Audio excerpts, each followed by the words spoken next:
Well, how's it going? So I know a couple videos ago there was a section where we made a sprinkler line.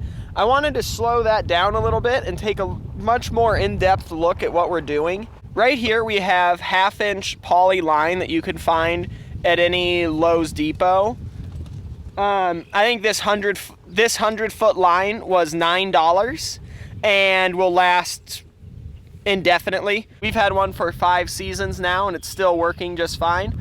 A couple goof plugs in there from holes getting too big. But other than that, these lines will last almost forever. So what Jess is doing in the background, we'll go closer, is she's adding one of these to our line every 20 feet. Our first one went in at 25 feet, and then they go 25, 45, 65, and 85. And the reason we do that is we want that extra 5 feet at the beginning to put at the top so it can connect to our hose, whichever way that's going. So we really like having a few extra feet up at the top. So we start 25, 45, 65, 85. Other than just making the sprinkler lines on this video, the other thing I want to show is some of the differences in the different kinds of heads. Jess is currently installing these mini wobblers. This one in particular has an orange tip on it. The flow rate of that is... We really like these wobblers, especially if you have a lower pressure like we did on our last farm. The only thing I dislike about the wobblers is that it doesn't have as great of spray as these other heads we'll go take a look at. And as they shake like this, and it can really loosen the pole up. The pole would go here, and as it shakes, the pole will loosen and fall over sometimes if it's not pounded in the ground well enough. We also have these wobblers with the blue tip on there, and they have a flow rate of 3rd. We've got these lavender tipped wobblers, and they have a flow rate of...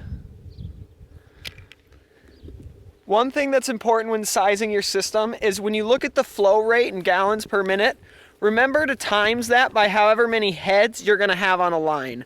For our 100-ish foot rows, some of them are 90, we find that 4 heads works the best. We've done 5, but we get better coverage with 4. Not only do we use the mini wobblers here, but we also use these Netafim meganets that look like this. I really like these because, one, the nozzles stay protected when the water's not running and this thing just automatically collapses like that. So bugs and dirt don't get in, which is nice. And also it shoots more of a jet than the wobblers you'll see kind of just shoots particles, which works really well. But I do like these usually have a little bit bigger of a coverage area, and in wind situations can help fight the wind a little better than the wobblers. So here we've got the green ones. Let's go over to our next line where we're about to install the next set of purple. All right, let's come with Jess. She just finished this first row here. She's moving on to the second line where we're gonna add those purple meganets. Let's see what she's doing. So right now she's gone to 25 feet. She's taking our little tool here and she's making a first little hole. And then the hole's never quite big enough to fit this tip in. Need to get that dirt off. So she's using that screwdriver and we've got a little knife to widen the hole.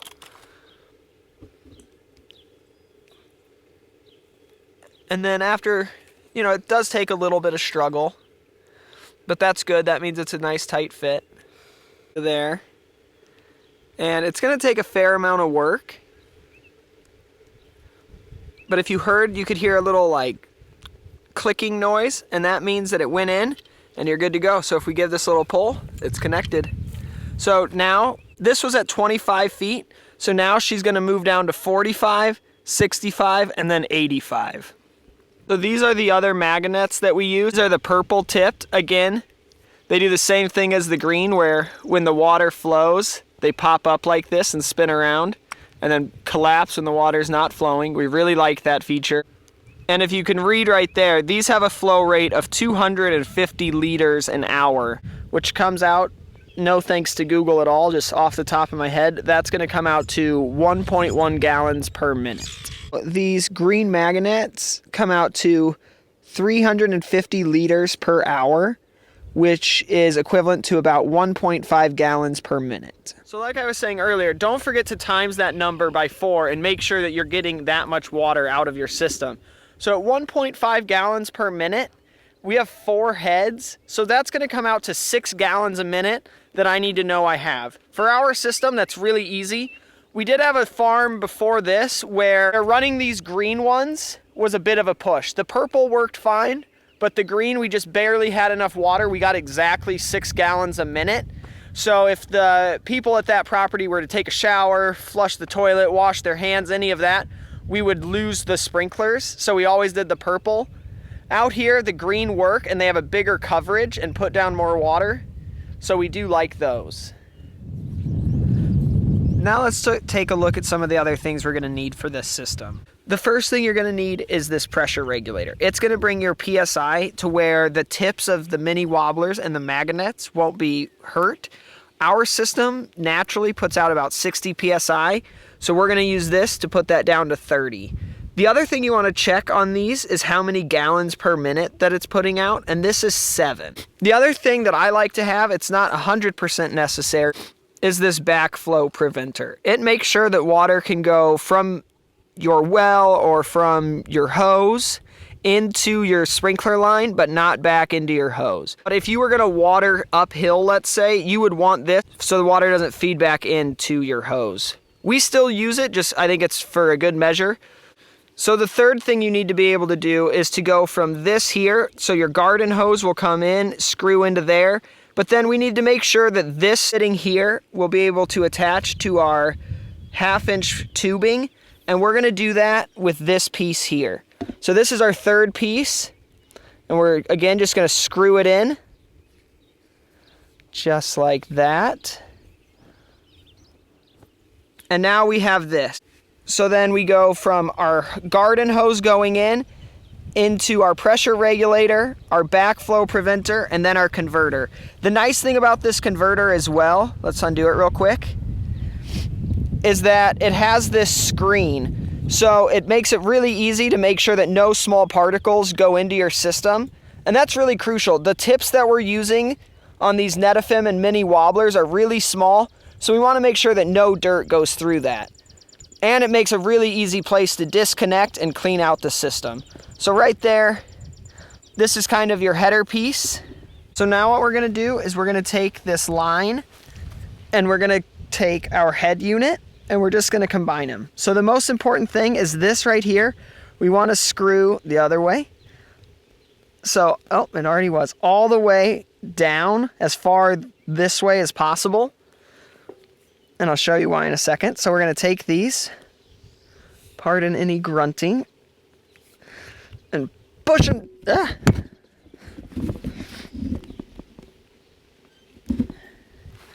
And push them together as much as possible, just like that. And then we're going to take this collar. It will eventually, there we go, tighten down over the hose this way. So we're just going to keep twisting it. And there we go. Now these are connected. So again, we've got our PSI regulator, our backflow preventer, and then our conversion from the female pipe threads to our 1/2-inch tubing. So all you need now, you just put the garden hose in here and you turn it on, good to go. One thing I'd like to say is that these fittings all look a little bit different depending on what store or website you buy them from. Like, this is the setup we just made. Again, pressure regulator, backflow, and then our converter from the hose thread to that tubing. But then here's the same thing. So again, we've got pressure regulator, this backflow converter, it's a little bit longer, and then this converter fitting, which works differently. This is a compression. So if you remember this one, we screwed this thing back, put our pipe on, and then screwed this thing forward again. With these compression fittings though, all you do is just push it into there. And it does take a lot of effort.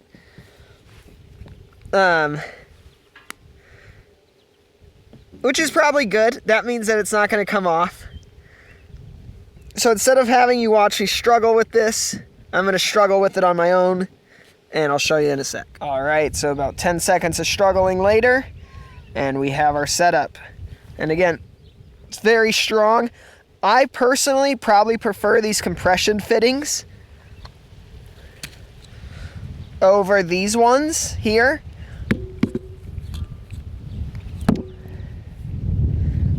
Really for no particular reason. I just have more of the compression fittings, and they're easier to find at Lowe's Depot.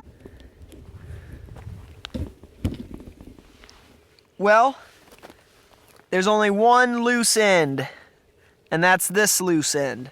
So once you have the header set up and you have all your sprinkler heads on your line, the last thing you need to do is close this tip. Some people will just fold this over like this and maybe cut some pipe, and you can put the pipe there, and it does an okay job. That works really well with drip. It works okay with this. What I like to do is they have these fittings. This is an open one though, so that's not going to do me any good. Let's switch over. They have these fittings. All right, so there. This is one of the compression ones, like brand new. Like I said, they're easier to find. The nice thing is this end comes off, and it's just a straight through pipe. So if you ever need to clean your system out and just kind of want to get any little dirt particles or anything that might be in the system, it's really easy to clean out with this port. Let's see if I can do this quickly. Again, it's a bit of a struggle to get these on, but that's good. It's water, you don't want it coming out. Time out again.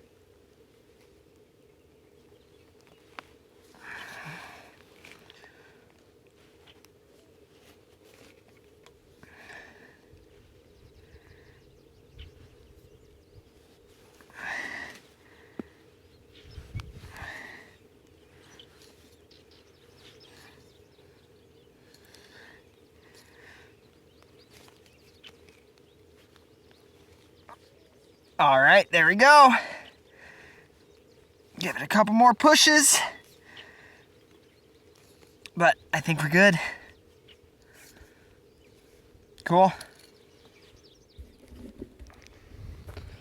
All right, well, 3 new lines have been built. We have 3 new headers, 3 new ends. We've got 12 sprinkler heads that went onto the 3 lines, so 4 sprinkler heads each.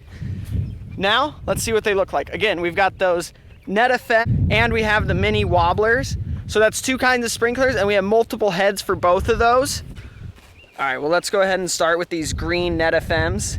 They're 350 liters an hour, or 1.5 gallons per minute. I'll hook the hose up and we'll see what happens. So this is just my garden hose. It does have this weird attachment on it. It's just another filter. It's not necessary. I just like having it. It gives me a little extra peace of mind. And the nice thing with it is, one, you can unscrew the bottom here and there's a clean out.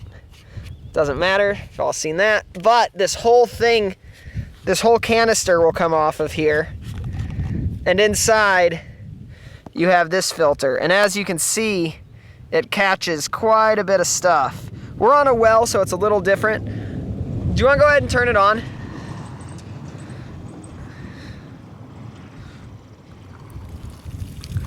Okay, so we're gonna clean this out now that we took it off and saw how dirty it is. So water should be coming any second here. There we go. So we sprayed that out, it's a little bit cleaner now. So just stick that back up in there. And then we'll screw this piece back on, but correctly. Like that. All right, Jess. All right, so that's on. She just turned the water on. The green Net FM meganets.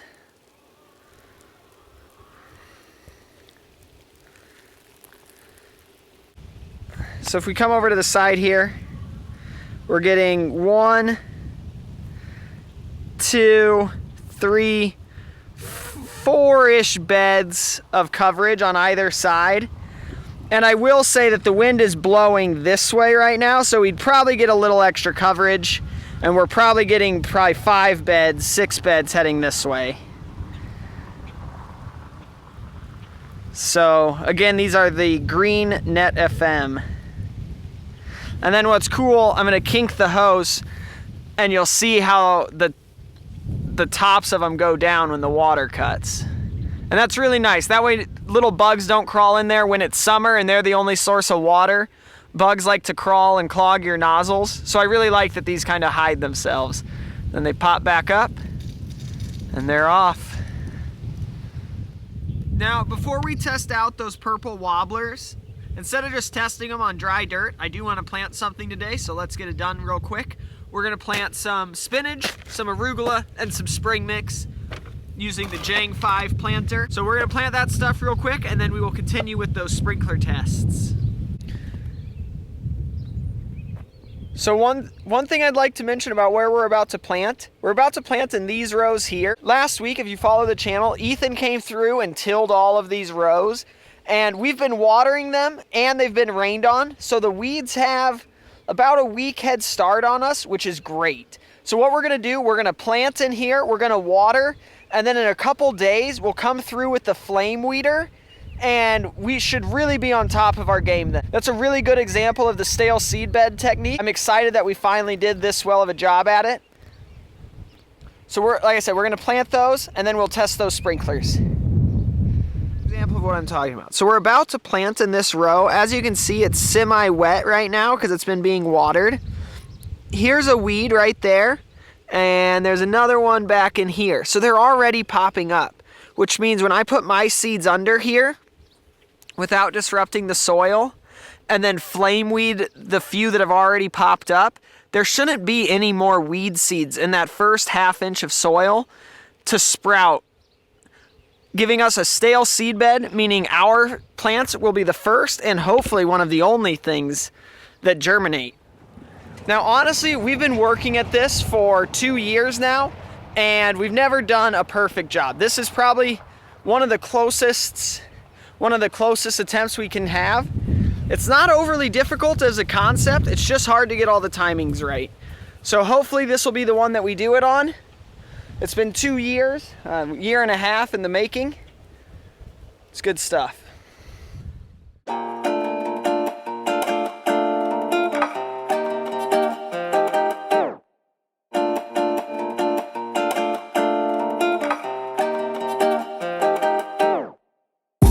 Got back from lunch. Before lunch, we got 3 rows of spinach planted. Jess is gonna start on 3 rows of spring mix, and then we'll do 3 more rows of arugula over here. I need to rake out the last 3 beds. It's kind of starting to rain a little bit, so we need to get to it before the rain comes down. And then we'll get these sprinklers tested.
are the purple meganets.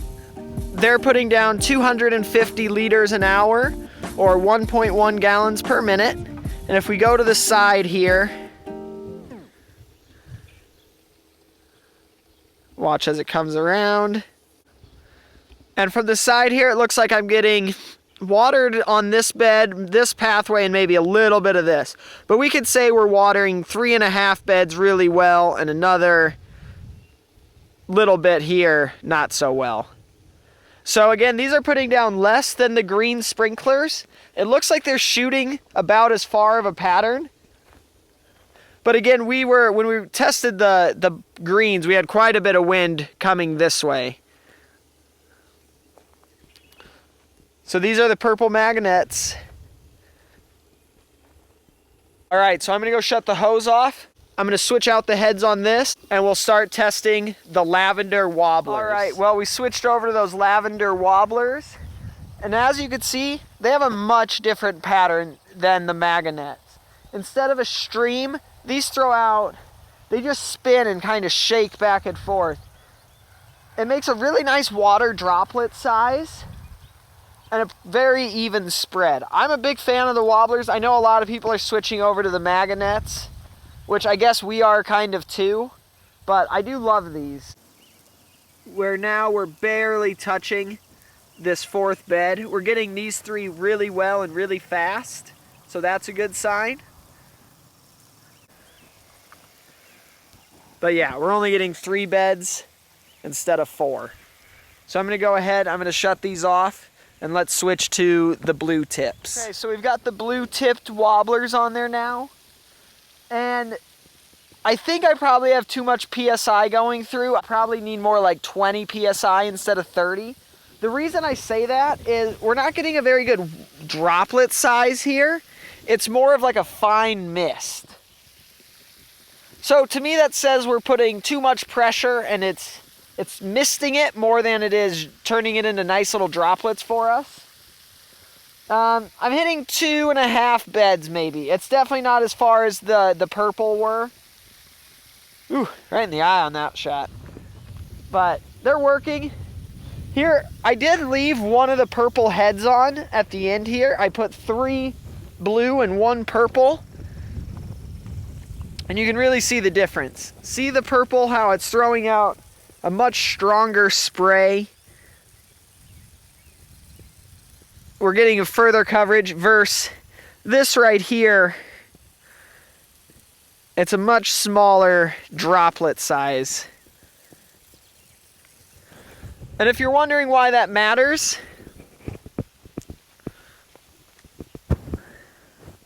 the bigger the droplet, the better it goes through the air. So if it's a really windy day, it's nice to have a really nice droplet size. If it's too misty, it just blows it to one side, and that'll make it hard to water in the wind, which, let's be honest, it's windy often. We can't have it where we can't water in the wind. All right, so we've got 1 left, and that's the orange wobbler tips. Let's put that on. I think what I'm gonna do for this is just put an orange tip on these first 2 wobblers, and that way we can see all 3 wobblers at one time. So the water's on, the next test is off and going. So now what we have set up, we have 2 orange tips. In these first 2, we have a lavender tip at the end and a blue tip second to the end. So let's see the difference.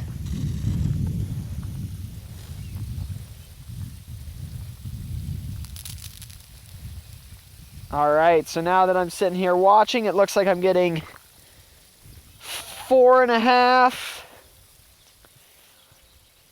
I'm definitely getting water onto the 5th bed here. You can see as it.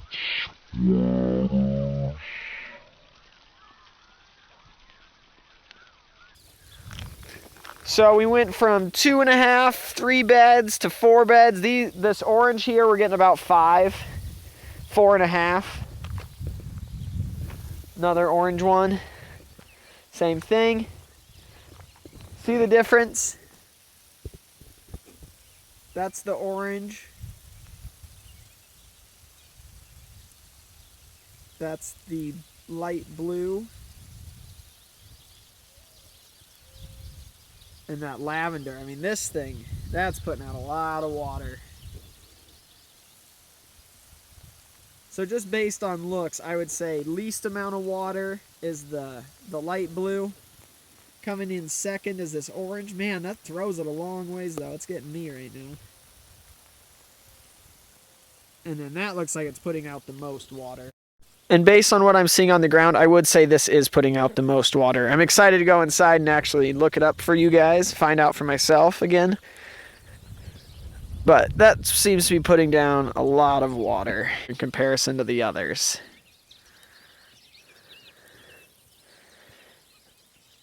And you know what? That's getting 1, 2, 3, 4. I think the lavender's definitely throwing it the same distance as the orange. Maybe just putting out a little bit more. I'm really curious to see how those stack up against each other. On paper, at least.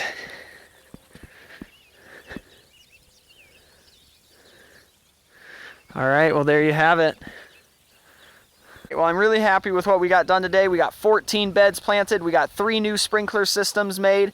We tested out the difference of all of them. I think I'm going to move these poles over right now, switch over to my green meganet, start watering. I need to get these done by this evening in case it doesn't rain. We're going to run those. Please, if you like the video, give it a thumbs up, subscribe below. We really appreciate it.